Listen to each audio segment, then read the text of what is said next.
welcome to Googlicious for all the Google goodness that we can pack inside of a show each week. On this show, Google goes acquisition wild and Samsung likes your eyes.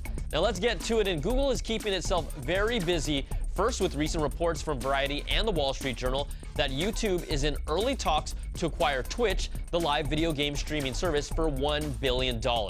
Now, Twitch is the most popular destination for watching and broadcasting video games. I use it all the time to watch fighting game competitions, and it's attractive for its 45 million monthly unique visitors that are engaged, spending hours and hours watching tournaments. YouTube has its own live streaming service, but it lags significantly behind Twitch. It's an area that really YouTube doesn't have a major focus on, and its fast growth, including the inclusion of the app on the Sony PS4 and Xbox One, make it an attractive buy. So we'll keep you posted if and when the deal goes through. Now, Google is also picking up companies left and right, and they recently purchased the company Divide, a startup focusing on enterprise for Android, and it keeps corporate information separate from personal information on a device that businesses don't own. Android has trailed Apple when it comes to acceptance in the workplace across different Android devices, so this acquisition will help develop and focus their efforts in-house. And the Googs also acquired Quest Visual, who's responsible for the World Lens app and will be joining Google's Translate team. The app is available on both Android and iOS and has the unique ability to translate text in real-life scenarios using the smartphone camera and displaying the text translated for you. Now, it's really cool stuff that's right up Google's alley. Also, let's check out some Samsung news. The Wall Street Journal reports that the Korean giant's senior vice president confirmed that biometric sensors for security features, like the recent fingerprint scanner in the S5, will also be coming to Sammy's less expensive devices.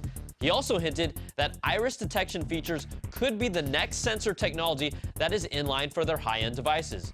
But for everyone that's used it, they really need to get that fingerprint scanner down and working properly before they start talking eyeballs. And since we're talking Samsung devices, what could be looming in the rumor mills?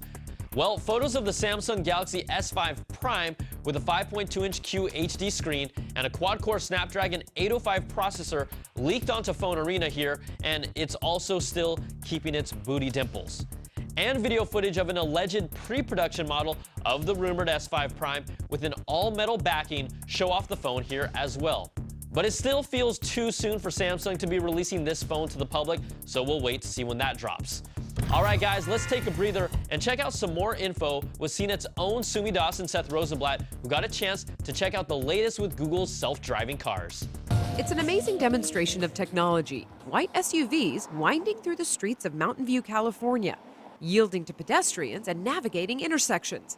Sounds ordinary, but these are Google's self-driving cars. Google's self-driving car is a car that's been outfitted with the latest in LiDAR and other sensing technologies to drive your car without a human behind the wheel. Using that tech, the vehicle detects every car, person, and object in the immediate area. Google has been developing these autonomous vehicles since 2009 and aims to make them available by 2017. Previously, they'd been really restricted to freeway test conditions, and now they are working in an actual city, which is a much more complex driving situation. In many ways, the cars handle the streets better than humans by avoiding other cars' blind spots and shifting slightly in the lane to make room for cyclists.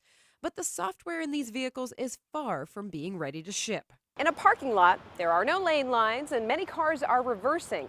It's a challenge that engineers at Google haven't solved just yet. Thanks for that first look, guys, and it's pretty amazing to see how that project has evolved over time. And the Googs always drops a surprise on us once in a while with their Google Doodles, and this week, to celebrate the 40th anniversary of the Rubik's Cube, Google delivered with a fully interactive virtual Rubik's Cube. Now, this is pretty awesome stuff. If you missed it, you can go to the link on the bottom of the screen, and I solved the cube, but I just didn't want to reveal to you how I did it. All right, guys and gals, that's going to do it for this week. Email us at Googlicious@cnet.com or tweet me at Brian Tong. Thanks so much for watching, and we'll see you guys next time for some more of that Googlicious. Googlicious.